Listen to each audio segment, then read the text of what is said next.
All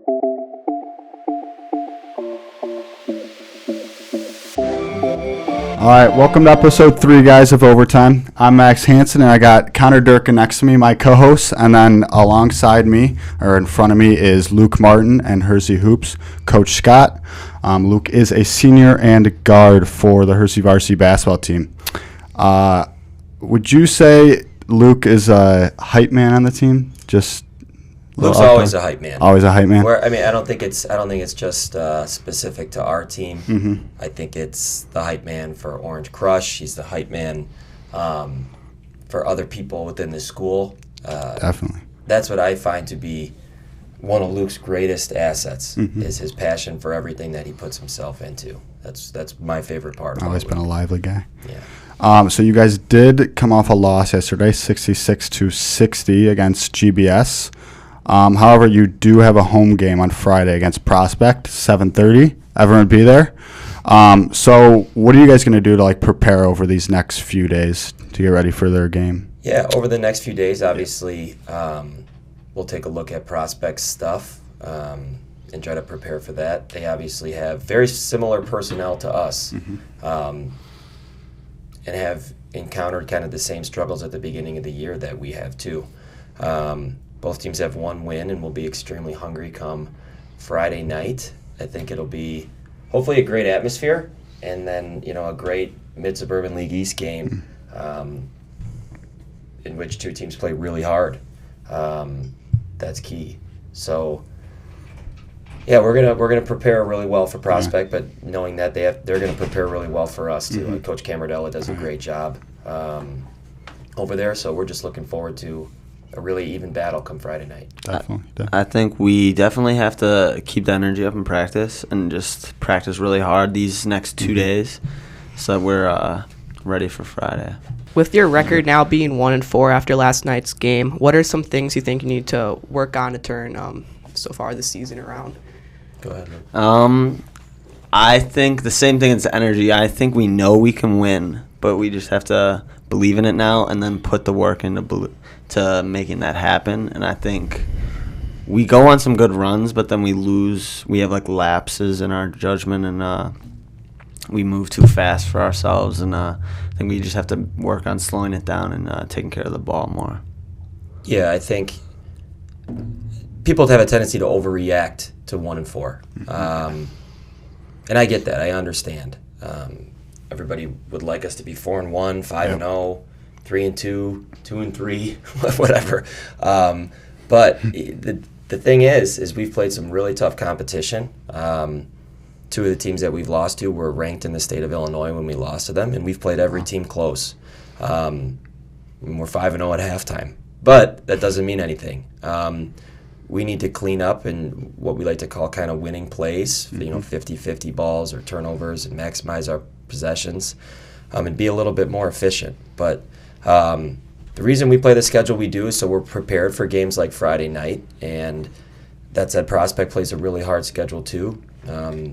Two of their losses have come in overtime, so both teams are battle tested and ready to go. But we always say there's nothing less important than the score at halftime. There's also nothing less important than your record on December 4th. Exactly. We have a 29-game regular season schedule, and we're 5 games through it. So we have to keep the vision and stay connected to our belief in ourselves moving forward. Yeah, definitely. So let's talk about last night's game a little bit. Sure. So throughout the whole game, we were pretty solid on offense, especially with the 3-ball. That's one thing I definitely noticed. However, there were probably some things that were not accomplished down the stretch. What do you think were some big ones? I think, again, it was laps and judgments. We'd go on a run, but then there'd be 2 mistakes back-to-back that we'd mess up a play or turn the ball over on an easy mistake that could be fixed, and then we'd be right there in the game. Yeah, I think I don't think we executed our plan defensively quite with the precision we needed to on Glenbrook South's star player, Don Martinelli. That said, he's a first-team All-Stater, so that's going to make things really difficult. He's going to have 30 points on a lot of people. But that's not an excuse. I think there were a few big moments in the game. I think we were up 29-20, and then we were down 30-29. We switched to a zone on defense, and they made 2 shots. Cooper Nard hit one, and then Stephen Boyd hit one from the corner. Those are 2 guys that, we were willing to take the bullet for them, shooting threes. And to their credit, they made them and executed. That said, one of the last parts of that run was a turnover that led directly to 2 points that we had to call timeout on. And then we have to figure out the third quarter. No one's going to figure it out for us. We had another single-digit quarter. Sorry for the interruption, but Hersey Bus C is running 10 minutes late this morning. Hersey Bus C is running 10 minutes late. Perfect. Bus C is 10 minutes late, so we have to deal with that. Right.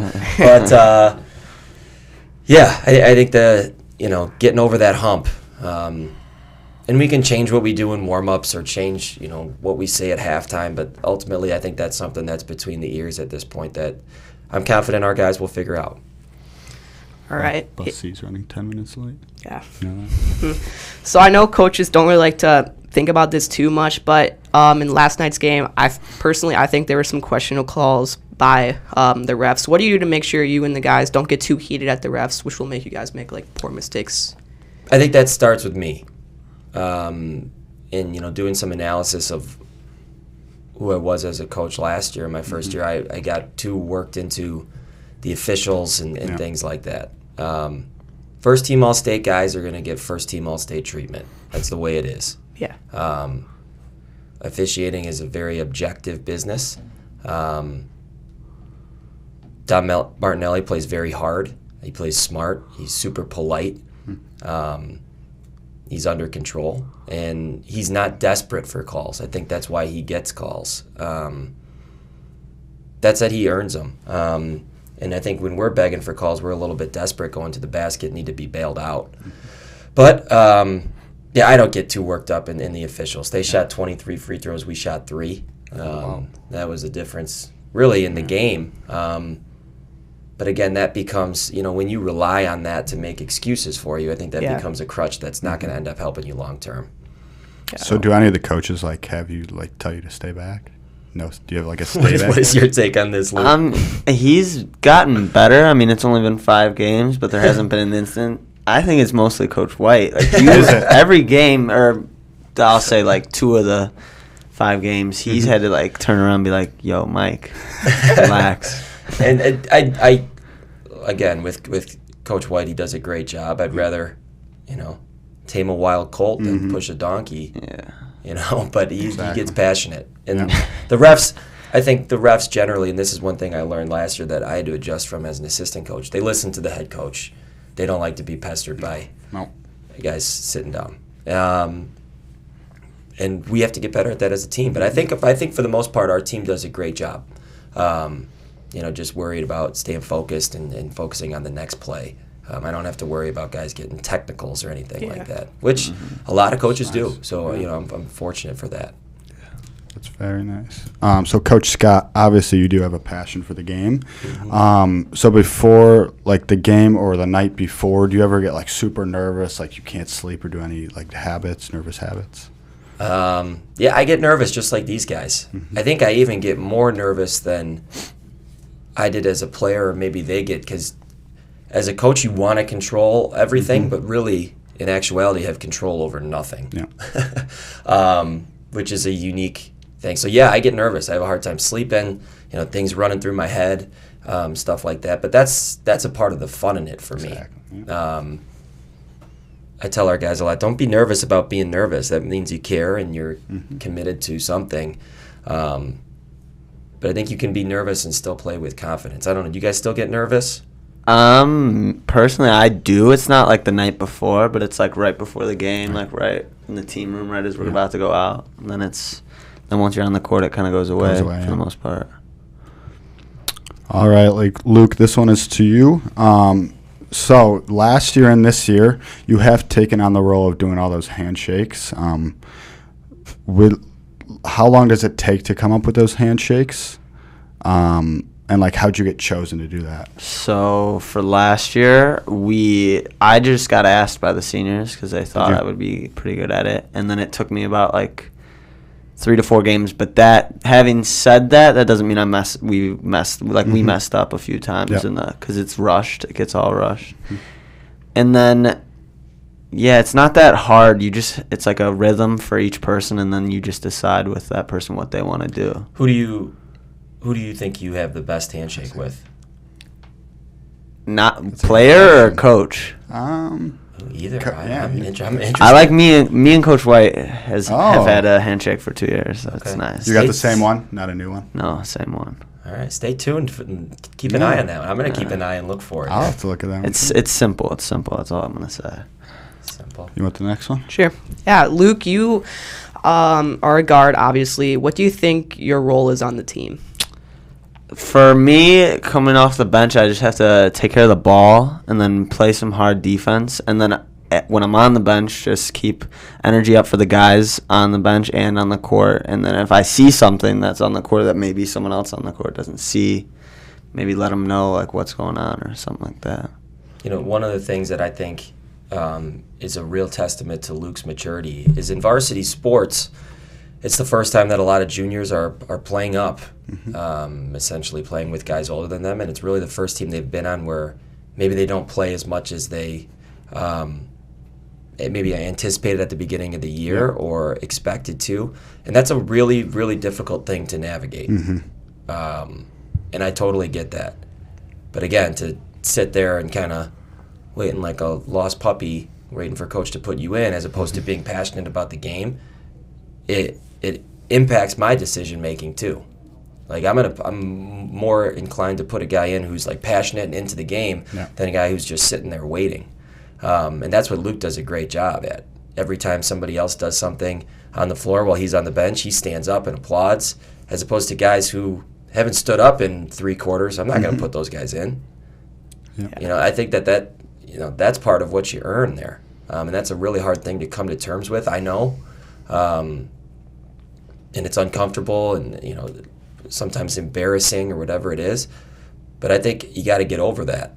You got to get over that. And that's a really, really hard skill to teach and a really hard skill to practice. That's why I give Luke so much credit for that. Yeah, Luke's pretty good at that, isn't he? The best. Right. There you go. All right, we are done with the questions. Now we got unscripted overtime. My favorite segment. I think everyone's favorite. All right, so Coach Scott, you have answered a couple of these. I got a lot of new ones for you. But for the first one, the first couple are for Luke because Coach Scott has answered them already. So who do you think the liveliest on the team is? Liveliest? Oh, I'm going to say Randall. Randall? He might sneak up on you, but he gets pretty hyped. Certain plays, he'll come off the bench or come into the huddle and he's screaming. And it's like, woo, woke me up a little bit. Yeah. All right. You may not like this one, but is there something that annoys you that any of the coaches do, or is there like a drill that's something that is not your favorite, I should say? A drill that's not my favorite. Oh, it's not. We do this one drill where it's like in the volleyball lines and you have to set screens. That's not. I don't dislike it, and I know it's like a necessity to get like more physical, but there's. Sometimes it just becomes way too much of a hack fest, and you're just getting elbows to like especially me because I'm a smaller guy, I'm getting like elbows to the neck. Does it? Hack fest. It's literally like you're just throwing people, and it's like, whoa. So, I mean, I don't hate it, but sometimes it's like, come on. Violent. Yeah. Sounds like. All right. This one is the next one is new, but this one is still for Luke. Who would be the player to most likely score 30? I would have to say, I'm going to go with Ethan Roberts because he can just, if he's like feeling it from 3, he'll hit a lot, and he can score from the driving too. So he's just dangerous to guard, I think. Yeah, he's tall, he can shoot. This one's new. Is there any funny superstitions you guys do before a game? No, not really. We don't do anything weird. No. Nothing? I don't know. What do you think? I try to give them time to be alone before the game, before we meet. Sometimes, though, I think when we get to a school on the road, it's like a race to the bathroom. I think you guys enjoy going to the bathroom. Oh, yeah, I know people. This is a public podcast, so I'm not going to get, too I didn't detailed wanna with say that. that, But but you guys,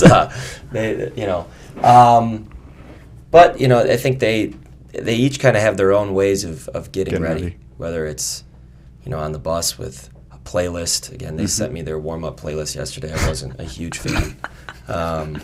But it's theirs. You have to give them some freedom in that way. I guess we're a big Sosa team, and I don't know. Really? Wow. I guess.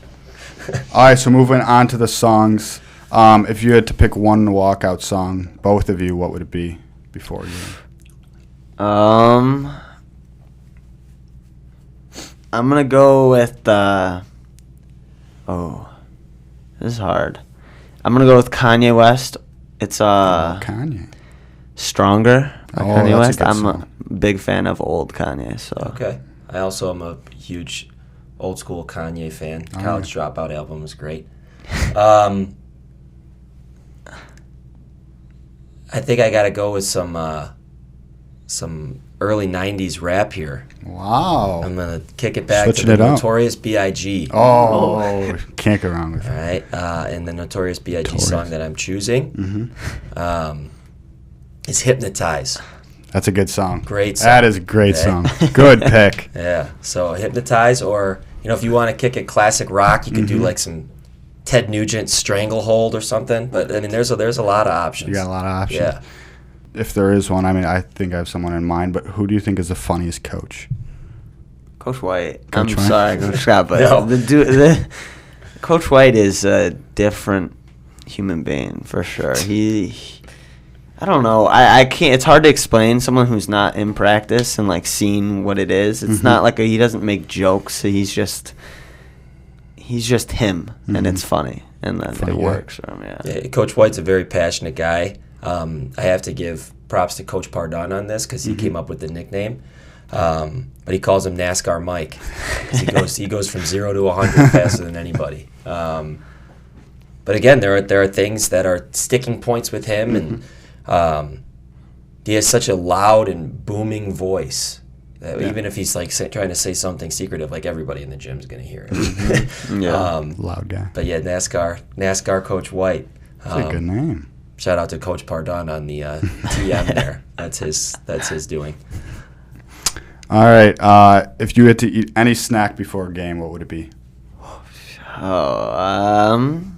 I'm gonna go with a smoothie, strawberry banana smoothie. Only way to go. You Dunkin' guy or No, not Dunkin'. It's too sugary. I'm probably like a tropical smoothie guy, Watch or the homemade. well, look at him watching I the whip it glucose up. levels, doing it homemade. Yeah. Mrs. Martin, I'll hook that up for No, you. I make it. Oh, you make it. Yeah. Okay, self-sufficient, man. Self-reliance. We got like a Ralph Waldo Emerson. Independence here. Is this question for me too? Yeah. If you want to answer. I don't like to eat a lot. In fact, I don't eat much on game day until after. It's again a lot easier to eat. So you got a midnight snack instead of Yeah, a little pregame. midnight snack. Sometimes a nice little Gatsby's pizza. Oh. But I think I don't really know. I think last year we went through a phase where we were winning games, and I was eating the Jersey Mike's sub beforehand, so I went there religiously. And I'm not even a huge Jersey Mike's fan, but Do you have a rewards card? works. I don't have a rewards Not card. a rewards card. All right. So this is the last one. Coach Scott, you played basketball in high school and college, so you obviously have experience some shooting. As well as Luke, you are a guard, so you also shoot. If you guys were hit a dagger game-winning shot, what is your celebration? You can go first. I want to hear this.